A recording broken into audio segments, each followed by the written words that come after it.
Alright, let's just humor the game and pretend we're totally gonna escape, even though there's an entire area I haven't even unlocked yet. I've already looked at you, right? Yeah. Yeah, I remember you. Yeah, let's just go ahead and pretend I'm totally gonna escape, even though there's a whole area I haven't opened yet. It's important to let the protagonist feel like they have hope for a second. No, I can't. What's wrong? The barrier is torn to pieces. Be vigilant, Hadley. I'm counting on you. You can do this. Be brave. You can do this. You're doing it. The brain emulation lab. Hello.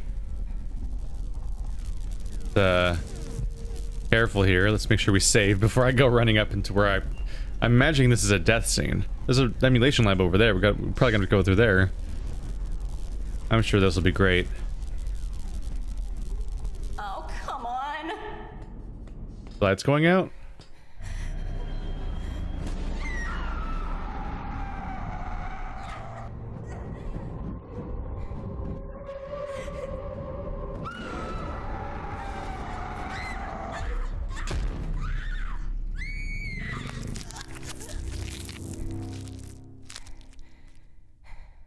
That went about as well as I thought it would.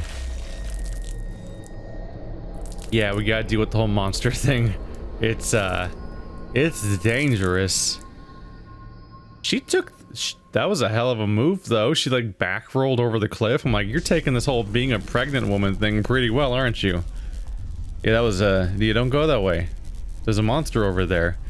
I think it can't I think that the gate might be of a size where only I can go out, but it can't get back in because the opening's too small still or something.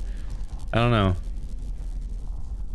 What shredded the gate? Did it shred the gate when the power went out for a moment, but then the power came back on? It's scary over there.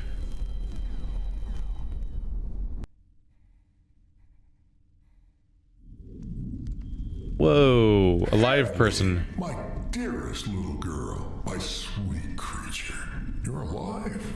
Do you know me? Know you? Oh, my girl. I know you better than you know yourself right now. Oh, God. Atoms will suffice. Hadley, you need to go. No.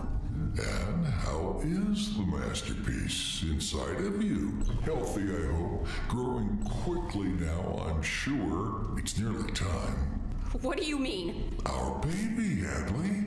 Don't talk about my baby. Why did you take me? You were the right person in the right place at the right time.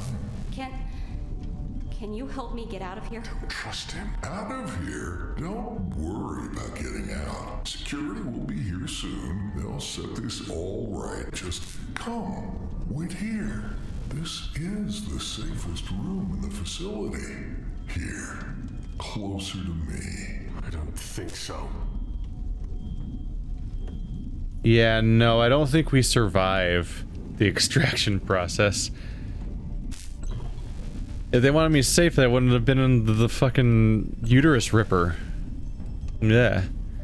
Hexagons! Hexagons! Not quite columns, but there's hexagons. We love this honeycomb pattern. It's in so many things, especially sci-fi stuff. It means that means it's technology, right? It's got hexagons everywhere. Projector, an advanced portable energy field generator. Plastic-covered surgical chair, an intimidating array of machinery, cabling, and other inscrutable electronic apparatus is assembled around it. Dr. Adams, wheezing obscenely with every breath, he watches Hadley with a smug, sanctimonious sneer. What a great dude. A series of heavy-duty restraints clamped to the chair suggest its occupants might not have been here entirely of their own volition.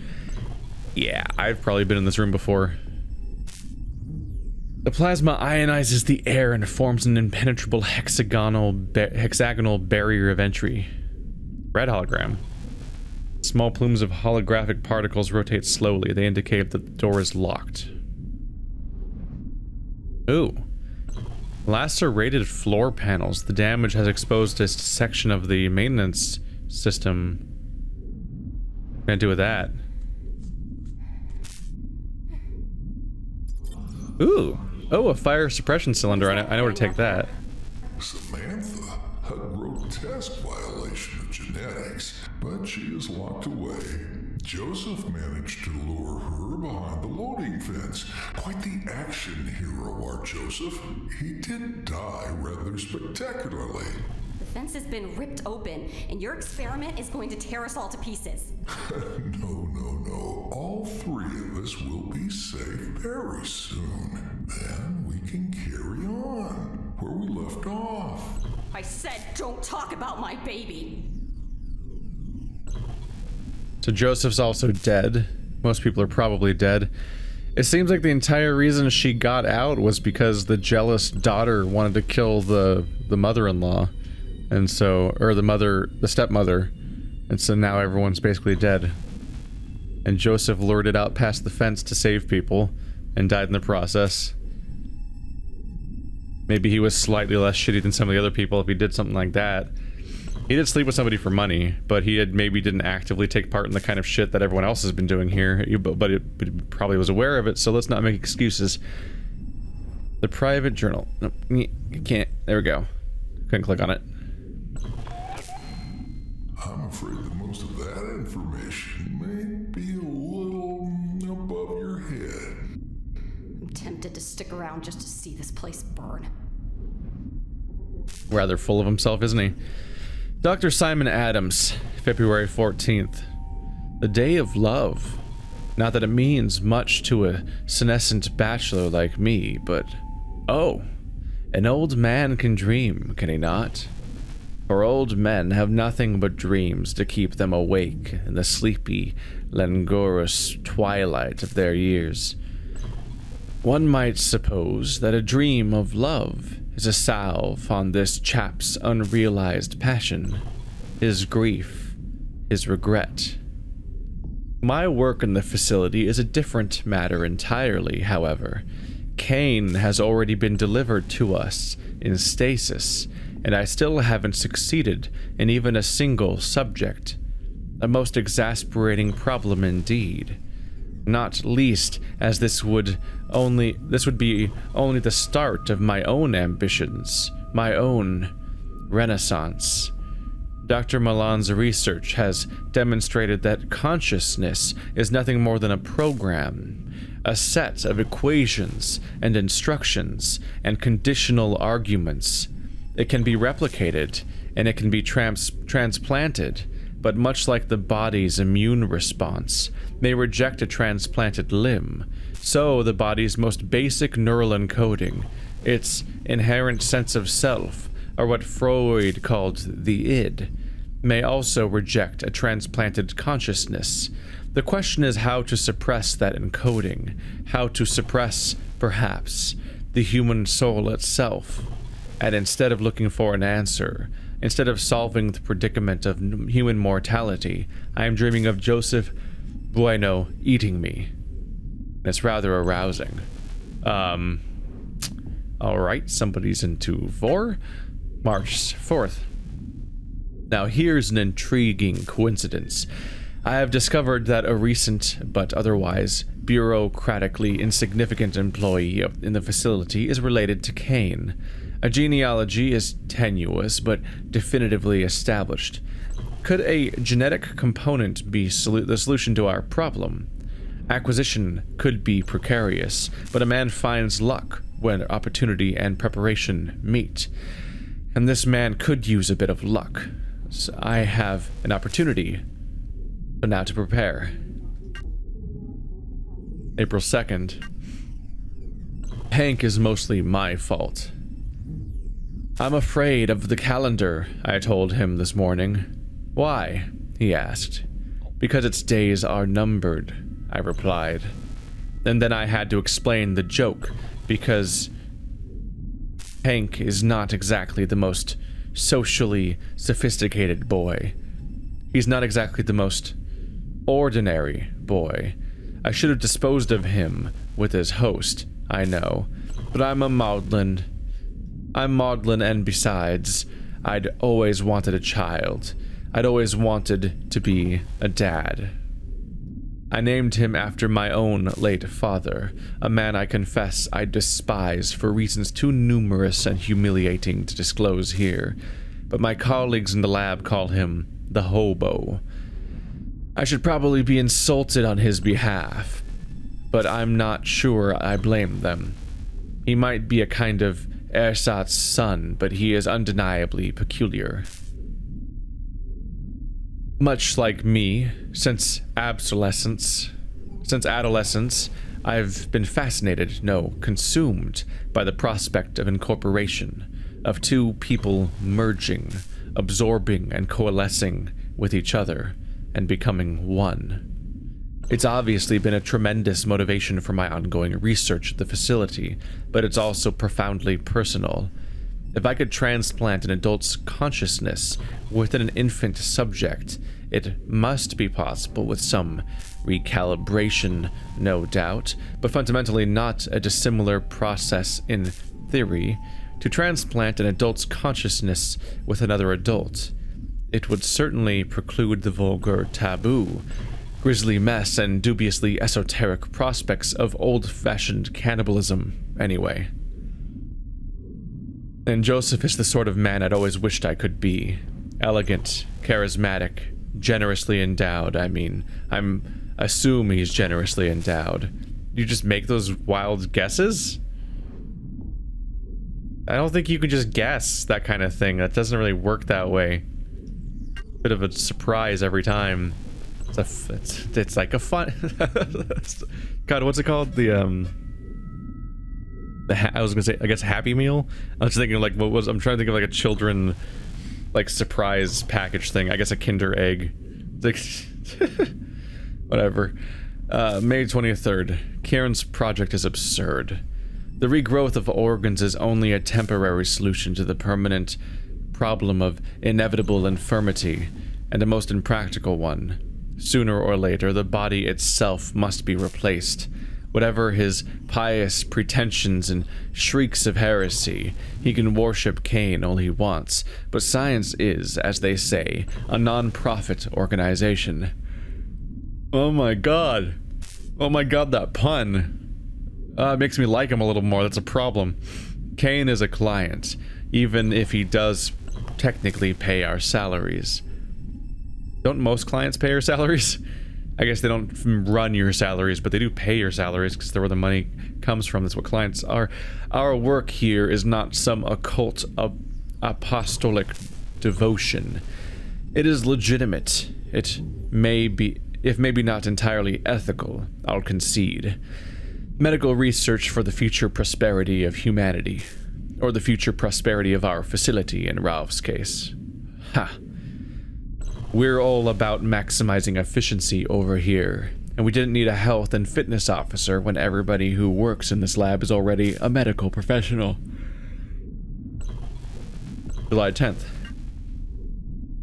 We had a series of accidents in the lab. Actually, I suspect sabotage of some sort. I found some discrepancies in our security access logs, but the joke's on whomever is responsible, because the early termination of our last two batches has provided a convenient subterfuge for the requisition of my own special order. Now I can watch it on the ultrasound monitor 24 hours a day. All other priorities rescinded. Wow. Like 5 months later. December 15th. Reports of an emergency situation elsewhere in the facility, although the details are infuriatingly, if unexpectedly, unambiguous. As per official company protocol, I've just started the arduous process of backing up my lab work. If a full evacuation is called, I could lose the most crucial progress I've made on the project. Progress which has, in fact, come almost to full term. Full term? I'm noticing what's happening here. Yeah, earlier I complained, why isn't it stay highlighted when I click on it so I can tell where I am on this thing? And it does stay highlighted until you click anything. The moment you click anything, it goes away, including the scroll bar. So it's like, what, you want to be able to navigate the screen? Well, now you've lost track of where you were, and you gotta double check it versus this thing to find it again. That's too bad, because otherwise it's really good. Well, aren't you a creepy motherfucker? I mean, you were more right than the other guy, but that's only because the other guy was a religious zealot that thought the fungus was Cayne's retribution. So you kind of had a bit of a head start to some extent. But hey, not a bad system. If Cayne wanted immortality in the form of a clone of himself, which is not immortality, by the way. We get into arguments about this a lot, and it came up in Soma, and it came up in Observer, and a bunch of other technological things and stuff about consciousness and things like that. No. Creating a copy of yourself that lives on beyond you is not immortality. It's only in memory, only in a historical sense is it a form of immortality. Your consciousness is still dead. It's not like they can capture it again and put it back in the new thing. Or can they? In this case, it might be a little more ambiguous. Is Cayne not actually dead? Because Cayne's in the stasis thing. I thought maybe they cloned him and that's what was in stasis, but no, they're still trying to clone him. So that might be the original Cayne in stasis. If he's still alive, then maybe they can transfer the consciousness. Although if they've already successfully transferred the consciousness, then why are they maintaining the old body? The old body is rather pointless if it's already dead and doesn't have a mind anymore, if they did do a transfer. Because that's the thing, if they're transferring the consciousness, it has to no longer be in Cayne anymore. That's the difference between moving a consciousness and copy-pasting it. If you copy and paste something, the original copy is still there, which means that the thing you made is only a duplicate, not a continuation. You successfully create a version of yourself that can keep living, but you, yourself, still die with the original body. And they're gone now. And I think Cayne's still in there. Sizzling fire. Flames lick at the sides of the surgical apparatus, leaving sooty streaks in the melting plastic. That's the fire suppressant foam. Interesting. Peace out, dickwad. Hadley, you can't leave me. It's easy. It's really easy to leave. I just did it. Surprise. Crew facilities. Where was it? Where was that? I think that was the crew facilities, yeah. You go through the entertainment chamber and then you get to the after the entertainment chamber was a room with a burning elevator. We're gonna get right to another PDAT, whatever, PDDD. That voice. Hands on fire with pure sensual energy. Oh, and free drinks on me. Tell them Boynton sent you. I get you to shut up so I can hear the other thing? Maybe? Die. That won't work. Die. Where's the voice?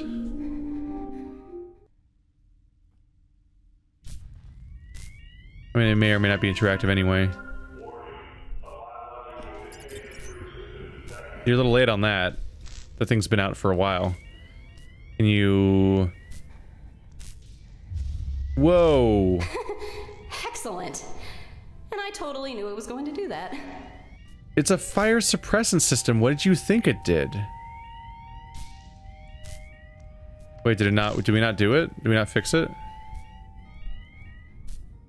What? Is it gone now? It is gone.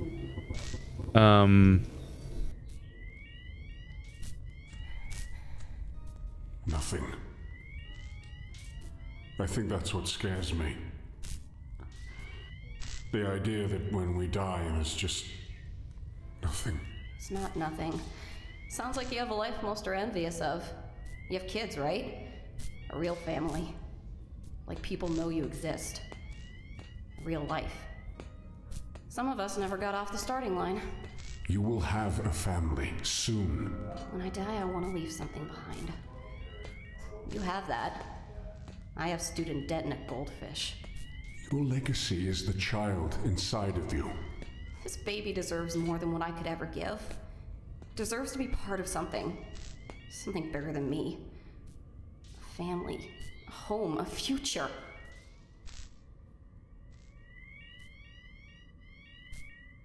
To the point, by the way, bad news about that goldfish. Unless you have the Mass Effect 3 Normandy auto fish feeder or something, that goldfish is pretty dead right now.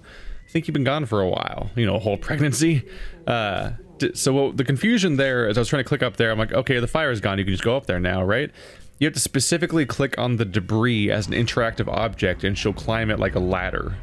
She like awkwardly walks across the fire suppressed area as an action. So that's why I couldn't get up here. Is you have to click on it directly. That's a little bit of confusion. Another journal. They're everywhere. We're gonna run out of people to journalize, right? Is this gonna be Joseph? Yep. Joseph Bueno, February 14th. What the hell was I thinking? Yes, you slept with this guy. It's all your fault. I guess you know how endowed he is. Do you want to spill the beans? I don't even want to know what happened to the lab. Keep a bunch of pregnant bitches locked up in one place long enough, the shit's gonna go down. Everybody knows that. Well, with Cayne arriving next month, and now this fucking disaster. Security's getting tighter than my glutes on leg day. Lol. God, I hate him already. I don't like talking to myself. Gotta use that line at the next inter-department mixer later. Between this and my new skincare regime, and like, baby, let's make some DNA helicase and unzip these jeans. T-shirt, those sluts from the organ grinder are gonna be slipping, sliding off their seats. Jesus Christ, this guy. All right. January 23rd, I hit the jackpot. Hit it, but didn't quit it. You know what I mean? Smiley faces. Gonna keep this plate spinning. Her name's Julia Cayne, and she's only, wait for it, Professor Cairn's daughter and his assistant. She's a solid 6.8 out of 10, maybe even a 7.1 if she shut the fuck up. Nice deltoids. More importantly, though, she's in charge of Samantha and her grubs. I play this right, and I've got a free ticket to the organ grinder's petting zoo whenever I want. Stop calling it the organ grinder.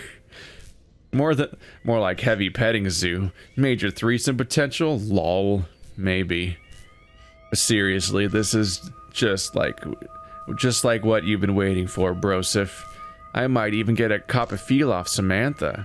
Just thinking about it gets me going hot. The new batch of hosts is gonna feel the burn tomorrow. Okay, do you know what Samantha is going into this, or you just think it's a female character? Because Jesus Christ, dude. I don't know, maybe this is all post-Mass Effect where everyone loves fucking aliens all the time. February 12th, got some annoying new guy bothering us in the lab about facility's new perpetual quantum power system. Danny something or other, total beta. He's even got a fucking pet bird. Had to sit through a whole presentation about shit, I don't know. I don't pay attention to chumps. I was too busy dreaming about the nasty things I'm gonna do with Samantha. Okay, seriously, does he know? Maybe that's why, Samantha kills you, by the way. Spoiler alert. Julia gave me the grand tour around the organ grinder yesterday. Oh, it's an actual place? I was thinking of like organ grinder was just a euphemism. I noticed a spare larvae incubator canister in one of the storerooms, but it's a bit busted up. But I think I could fix it. The real problem is liberating some of those grubs. But just imagine, I could throw my own very sexy mermaid monster. No. Oh, grow my own mermaid monster. Okay, okay, so he's Commander Shepard. He just wants to fuck every alien. Maybe I could even put in a requisition to Cayne Tech for an extra orifice mod, lol. In the meantime, though, I've been cooking up some new sedative mix for the lab host that keeps them nice and compliant. But also just a bit awake. Jesus fucking Christ. You know, low enough consciousness to keep the EEG normal, but high enough that they know I'm working on my special projects. Gotta keep myself busy, you know. Okay, so he's Buck. March 18th. There's something wrong with the food, I swear. People are shitting out of their eyes. I told one of the interns that Danny's been dosing the rations with radioactive goo because fuck that guy and his dumbass bird. And I'm totally the kind of thing, it's totally the kind of thing a beta loser like him would do for attention anyway. What the fuck is up with this cheese diet? Sure enough, everybody was blaming that asshole about 2 hours, lol. April 17th. Adams paid me to hook up with some chick off-site last night. Gave me a bunch of performative enhancement pills. Like this sexual Tyrannosaurus needs it, lol. Oh, Jesus. We're gonna use the sexual Tyrannosaurus quote. And I had to get video proof and everything. He's very insistent about it. I didn't know he was into that kinky voyeur shit. Actually, I kind of thought he was into me. Old creeper eyeballs me like constantly. Does that make me like some kind of hot wife but a dude version? Is that gay? Whatever. It's cash in the bank and Julia won't ever find out. Like we didn't already have enough shit stains around the facility. Cayne has sent us a fucking health and fitness officer to sort out the food problem, instead of sending us more food. What the hell are these corporates smoking in the boardroom? Because I could use some of that. Oh boy. That's totally bullshit. Yeah, he totally... Oh my god. Yep. John's just into Joseph, so although it seems to be not the way that he thinks, Joseph thinks that he's attracted to him, but it's actually more that it's more of a get out situation where he wants his body in a very literal sense. That didn't turn out right for him. He's very dead now, but that's definitely what he was trying to do. His motivation. Oh wow. His motivation for reviving Cayne, in addition to the riches it'll probably bring him if it works out the way he expects it to, is that he wants to get a body like Joseph's by like imprinting his consciousness into their body. That's totally what he's going for. And that's the reason why he made him take the video. He probably framed it like, oh, I need I need absolute video proof that you had sex with this woman for the project. Yes, but both of them know that he's doing the video for other reasons. Joseph thinks it's because he's gay, but the other guy is doing it because, oh, he might also be gay, but it's because he's trying to, I think he's trying to figure out how endowed Joseph is because of that's what he said before. He said he could only guess. I think that's literally the plot point. They're focusing on that. July 29th. Shit's been fucking crazy. First, the arm malfunctions in the lab to know what the deal is there. But we've had eggheads coming in and out at all hours trying to fix it. And we lost 2 shipments of hosts. Wait, how do you lose 2 shipments of people? Jesus. Alright. On the other hand, it's pushed us behind schedule. But on the other, the bruises on those whores are starting to show. Now I've got a whole fresh canvas for my art. Oops, I accidentally right-clicked. Yeah, that sounds like a comically timed thing of like, about the, him talking about his rape victims, but nope, that was actually an accidental right-click. This is like next level fucked up. And hey, remember Ralph? Yeah, Ralph's out. Technically, it was kind of decided he'd be more useful as the PDT printer's new CPU, and nobody else was more fit or healthy for the position. Lol, now Ralph's doing some real work for the company, and nobody has to worry about logging their macros and carbs or whatever, and I monitor my own anyway. Oh, geez, so the company sent somebody in as to do food and safety and fitness, and they murdered him, kind of, and set up his head to be the PDT printer. So he's the one that was like, kill me please, thanks. That was the, so hey, Ralph's dead. And hey, we don't have, no, Ralph's probably evil too, actually, because he works for this company and he probably knew what they were doing. But it's just the only person I don't have evidence he did something wrong yet. But the fact that he even worked here is probably enough reason. Oh, and somebody's found a thing in atmospherics, like some kind of puppet made of rotten body parts. I'm pretty sure it's the hobo's girlfriend or some shit. Lol, I guess that some guy has gotta get it where they can, and let's be honest, who am I to judge? Last but not least, I think Grublina might be pregnant. Yeah, she's definitely getting fatter. And not just because she's fucking ate Grobette. For reals, that is a thing that legit happened. Knotted her carcass for like a whole week. And her boobs are getting huge. A little punishment, and they spew grub milk everywhere. It's actually kind of hot, but gross, but also hot. The number of the things that like 4 people have said they're attracted to are just really concerning. December 12th. Julie is beginning to irritate the shit out of me. Since when are a few bruises not a sign of love? A few. Well, chivalry when they like it and sexism when they don't. Okay, Jesus Christ. Bah.